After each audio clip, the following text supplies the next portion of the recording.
Hi guys, welcome back to How to Online. In this video, I'm going to show you how to find your Discord ID, and as well as you can find your other Discord ID too. So this is going to be pretty easy. You have to just go to the setting icon, which is on bottom right here.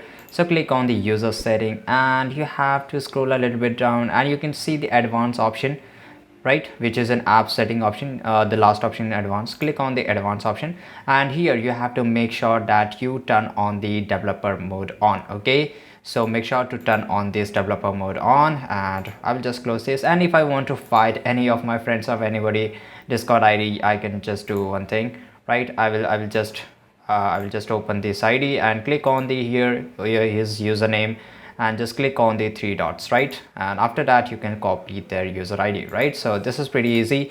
So I will just, you can see that this is his Discord ID and you can find it very easily. And if you want to find your Discord ID, then that is also simple. You have to just go to the any of the server, and let's say if I type here hi, okay, and just click on here, and after that you have to click on the three dots, right, which is a more option. Click on the three dots and after that you can copy your own ID, right? And this is my ID, guys. So yeah, this is pretty easy. And if you found this video really useful, leave a comment down below and make sure to like this video, subscribe channel. See you guys in the next video.